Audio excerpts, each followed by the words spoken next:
What if the life you're living isn't yours? What if the voice inside you, the one that's tired, conflicted, silent, isn't broken, but buried? Stay until the end. Nietzsche won't save you, but he will show you who you've been pretending to be. Most people think they lie to protect others, to avoid conflict, or to maintain peace. But Nietzsche believed the real lie is internal, a defense mechanism we build to avoid confronting the raw truth of who we are. Before you ever deceive someone else, you've already constructed a narrative for yourself, one that feels safe, one that keeps the chaos outside. This self-deception isn't cowardice, it's survival. From childhood, we're taught to behave, to suppress, to conform. We bury instincts and replace them with stories we can live with. I'm fine. That's just how I am. I don't care. But behind every rehearsed line is a wound that was never allowed to speak. Nietzsche didn't want you to judge yourself for lying. He wanted you to wake up. Because until you see how deeply your identity is stitched together from fear and adaptation, you can't become who you truly are. The truth isn't hidden outside of you.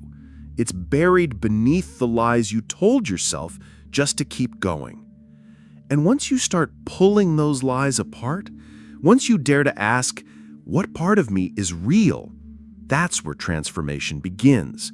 Not with honesty toward others, but with brutal, painful, liberating honesty with yourself.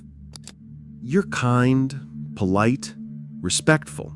You never offend, never challenge, never cross the line. People like you. But Nietzsche warned that much of what we call goodness is actually fear. Fear of being rejected, abandoned, unloved. It's not moral strength, it's emotional survival. He called it slave morality, the morality of the oppressed, the broken, the obedient. It's a system built not on power, but on submission. You don't behave because you're virtuous, you behave because you're afraid of what happens if you don't. And society rewards this fear by calling it character. This is the tragedy of the good person. They suffer in silence. They suppress their instincts, their desires, their anger, all in the name of being accepted. But what is the cost of acceptance? How much of yourself must you abandon to stay good? Nietzsche didn't believe in morality as obedience. He believed in morality as power, the ability to create your own values. So if your kindness is rooted in fear, it's not kindness at all. It's submission. And the sooner you see that, the sooner you can choose who you want to be, instead of who you're afraid to stop being. At first, the mask is a choice. You put it on to impress, to fit in, to be loved. You think you control it. But Nietzsche understood that over time, the mask stops being something you wear and becomes something you are. Your performance turns into your personality. The act becomes reality. You smile when you're dying inside. You agree when you want to scream. You become the reliable one, the nice one, the strong one. Roles that once protected you, but now imprison you. And the worst part? You forgot you ever had a choice. The mask serves a purpose. It helps you survive a world that punishes truth. But Nietzsche challenged us to ask, what is the cost of that survival? Is it worth losing yourself just to stay accepted? Because once the mask fuses to your skin, you'll begin defending it as if it's you. You'll reject anything that threatens it, including your real self. Tearing off the mask isn't easy. It bleeds. It hurts. It exposes what's raw and unpolished. But only when you peel it away can you see who you've really been? We love to criticize.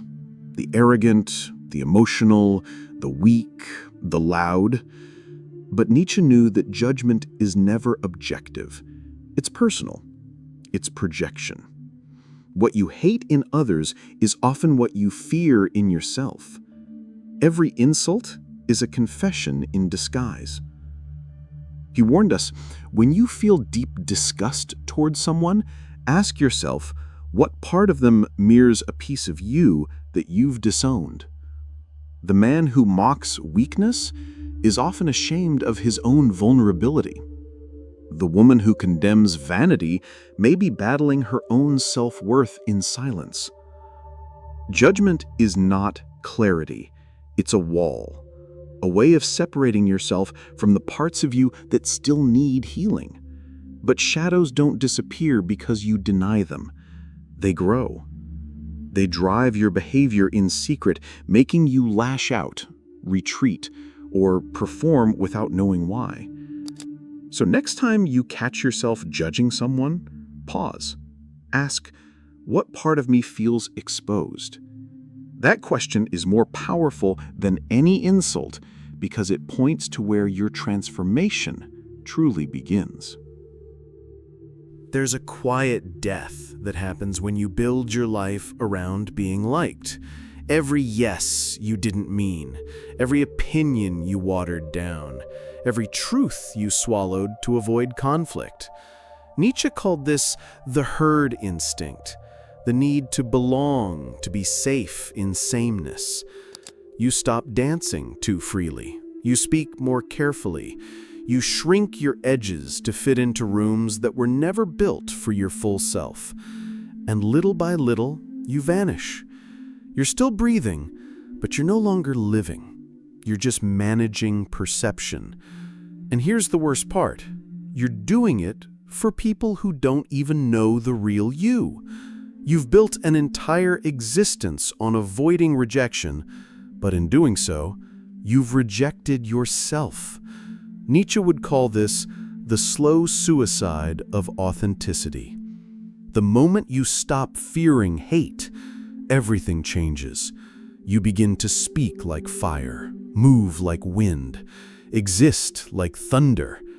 And yes, not everyone will love you, but finally, you will. From the moment you're born, you're taught what is right and wrong. Not through logic, but through reward and punishment. You're trained to obey, not to question. And Nietzsche warned, this morality you carry may not be your own. It may be a cage built by the fearful to control the brave. Most people live in borrowed ethics. They don't examine where their values came from. Parents, religion, school. But Nietzsche saw this as the morality of the herd, a structure built to tame the individual, to keep society stable by sacrificing the wildness of the soul. You may think your conscience is your compass, but what if it's just programming? What if every time you feel guilt, it's not because you did something wrong, but because you dared to think for yourself? Nietzsche challenged us to destroy and rebuild our morality from scratch, to become creators, not carriers. So the question is, are you good or just obedient?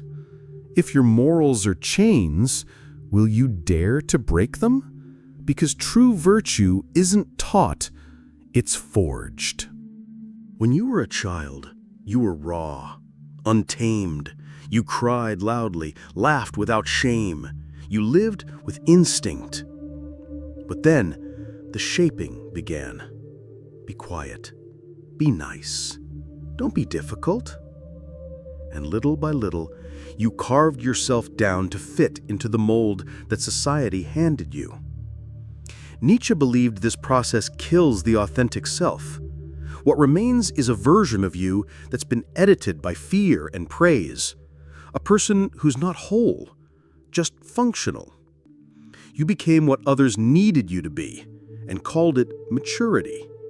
But it was really surrender. The tragedy? You think this version is real. You defend it, build a life around it, but deep down, you feel the echo of something truer, a self you lost in the process of being good enough. Reclaiming that self isn't easy. It means breaking rules you've never questioned. It means being misunderstood. It means becoming someone you buried. When Nietzsche declared God is dead, he wasn't being dramatic. He was diagnosing a collapse. The collapse of old values, of absolute truth, of unquestioned meaning. And when those pillars fell, humanity didn't rise. It panicked. It filled the void with distraction, ideology, and empty rituals. You may not pray, you may not believe, but ask yourself, what have you replaced God with? Success? Approval? Relationships? Morality itself? Nietzsche warned that without a divine authority, we don't become free, we become lost. We build new gods, just smaller and sneakier. And in that void, many hide. They cling to routines, identities, beliefs, not because they're real, but because they're comforting. Because facing the abyss of meaninglessness is terrifying. But Nietzsche didn't fear that abyss. He invited us to stare into it and create our own meaning from the chaos. To say God is dead is not nihilism, it's responsibility. If the heavens are empty, it's your hands that must shape the earth. You crave structure, schedules, systems, rules. They give you control. They keep you safe. But Nietzsche warned, order is not always your ally. Sometimes it's your prison. The more you worship it, the more you sacrifice your wildness, your creativity, your will. The world tells you that freedom is dangerous, that too much chaos leads to collapse. And so you cling to stability, even when it crushes you. You stay in jobs that kill your spirit, relationships that numb you, identities that shrink you, all in the name of security. Nietzsche believed that life is chaos, and that's its beauty. The person who fears disorder will never know transformation, because transformation is messy, destructive, unpredictable, but it is alive. Order may protect you, but only chaos can grow you. So stop fearing the wild within you. Let it burn. Let it shake your structures, because only through the fire does the phoenix rise. You think you're being noble when you sacrifice your needs, when you stay silent, when you always put others first. But Nietzsche challenged that idea.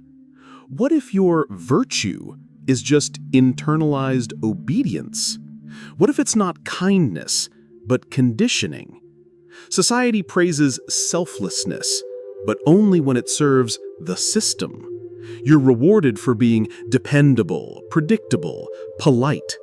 But no one asks if those traits come from strength or fear. Nietzsche believed that true virtue comes from power, from self-mastery, not self-erasure.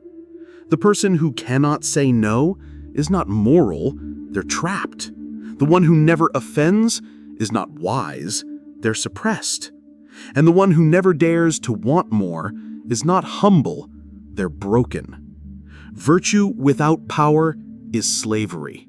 So ask yourself, is your goodness a choice or a script you've been reciting for so long you forgot it was never yours?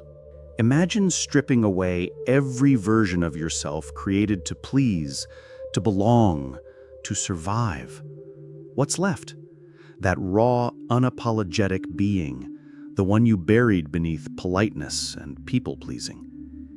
Nietzsche believed that most people don't live as themselves. They live as what others will tolerate. Acceptance is seductive. It rewards you with comfort, praise, and inclusion. But it comes at a price, your truth. You modify your voice, your choices, your soul, just to keep others from walking away. But what if the cost of being liked is never being known? Nietzsche didn't preach rebellion for rebellion's sake. He preached authenticity, even if it meant solitude. The higher self, the one becoming the Übermensch, does not ask, "Will they love me?" He asks, "Will I still love myself after this choice?" When you no longer need to be accepted, something extraordinary happens. You start accepting yourself, and that is where real power begins. We're conditioned to avoid pain, to numb it, escape it, drown it in distractions. But Nietzsche believed that pain is not something to be feared, it is something to be respected. It is the clearest message your soul can send. It is a signal that growth is near. Pain shows you what matters. It tears down illusions. It strips away ego. It forces you into a confrontation with your own limits. But most people never reach that moment because they medicate the pain before it can speak. And so they miss the message. Nietzsche didn't see suffering as a punishment. He saw it as a path. To live is to suffer, he said. To survive is to find meaning in the suffering. You can't skip this process. You can't avoid it without avoiding yourself. So stop running from the ache inside you. Sit with it. Listen. Because that pain may be the only part of you that still remembers what you were meant to become. We're taught to seek the truth, as if it's a fixed thing, like a treasure waiting to be discovered. But Nietzsche shattered that illusion. He argued that what we call truth is just perspective, stories we agree on because they're useful, not because they're eternal. Think about it. The same event, seen by 10 people, becomes 10 different realities. Your truth is shaped by your trauma, your upbringing, your desires.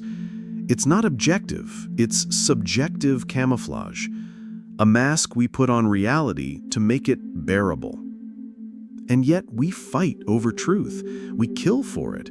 We define our identities by it. But Nietzsche warned, the more certain you are of your truth, the more blind you may be to its origin. Behind every dogma is a fear of uncertainty. Behind every certainty is a refusal to evolve. So don't seek the truth. Seek your interpretation, and have the courage to change it when it no longer fits the person you're becoming. There is a type of strength that never raises its voice. It doesn't beg to be seen or understood. Nietzsche called it the noble soul, a being so rooted in their own values, they don't need approval to validate them. They simply are. You've met these people. They don't argue, they don't chase validation. They live in alignment with something deeper, their own law. And in a world obsessed with being liked, they become a quiet rebellion, a force that cannot be negotiated with. The noble soul doesn't explain why it walks away. It doesn't justify its boundaries. It doesn't seek revenge, only clarity. Nietzsche admired this type of being because it had transcended the petty games of ego and image. It had become sovereign. So ask yourself, are you living by your inner compass or someone else's map? Because real power doesn't announce itself. It simply moves. You're always asking, why? Why did it happen? Why does it hurt? Why am I here? But Nietzsche believed that meaning is not given, it's made. And often, in your search for meaning, you miss the deeper opportunity to become stronger. When the world feels cruel, the instinct is to make sense of it. But sometimes, there is no sense. There's only the choice to endure, and in that endurance, to evolve. Nietzsche didn't promise meaning, he promised power for those willing to face the abyss and walk forward anyway. This is the core of his philosophy, not to explain suffering, but to transform through it. not to wait for purpose, but to create it in the fire of chaos. You do not need the universe to make sense. You need to make yourself capable of thriving without it. So stop chasing meaning like it's something outside you. The meaning is you, still standing, still choosing, still becoming. Most people seek a comfortable life, predictable, painless, controlled, but Nietzsche rejected that path. He believed that the deeper you live, the more you suffer. Not because life is cruel, but because intensity has a price. You feel more, question more, lose more, because you dared to go further than most. And that daring exposes you. The deeper you go into truth, passion, creativity, or love, the more you risk breaking. But Nietzsche argued that this is not tragedy, it's testimony. Only shallow lives escape suffering. Only those who stay numb avoid pain. But with that numbness comes emptiness, a life of quiet despair. Nietzsche didn't glorify suffering, he respected it, because those who suffer deeply also grow deeply. They burn, but they become. So if you hurt, don't run, don't numb. Let it mold you, because your suffering is not a flaw. It's proof that you are awake. Reality is raw, brutal, unfiltered. Nietzsche believed that the truth, in its purest form, is unlivable. It would destroy us if we looked at it without distortion. And so, we created art, not as decoration, but as salvation. Art doesn't lie, it transforms. It takes the unbearable and makes it beautiful. A scream becomes a song, a heartbreak becomes a poem, a fear becomes a painting. Nietzsche wrote that we have art in order not to die of the truth. And he meant it. Art gives pain a language. It gives chaos a form. It allows the soul to express what words alone cannot carry. Without art, the human spirit would collapse under the weight of its own awareness. With it, we transcend. So if the truth is crushing you, don't silence it. Shape it. Turn your darkness into color. Let your agony dance. Because when you make art from pain, you don't just survive, you elevate. Ever feel like life keeps sending you the same lesson over and over? Nietzsche believed in the eternal return. The idea that unless you awaken, you are doomed to relive the same existence endlessly, not by fate, but by habit. Your patterns aren't accidents. Your relationships, your failures, your emptiness, they're reflections, mirrors, warnings. And if you don't confront them, they will repeat in slightly different forms again and again until you finally face what you've been avoiding. Nietzsche didn't offer comfort. He offered challenge. If your life were to play out eternally, would you still live it the same way? That question isn't poetic. It's a demand, a call to consciousness. So stop asking, why me? And start asking, where is the loop? Because you're not cursed. You're unconscious. And the moment you see the pattern clearly, you are free.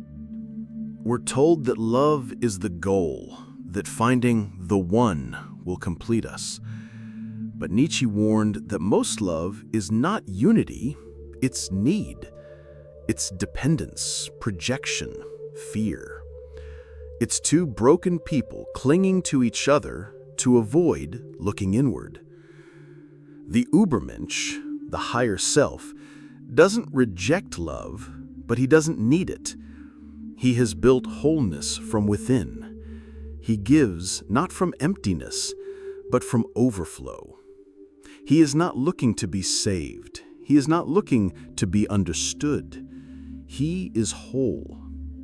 Most love is a negotiation of insecurities, a drama of abandonment and validation. But Nietzsche challenged us to become so complete that we don't fall in love, we create love as an extension of our power.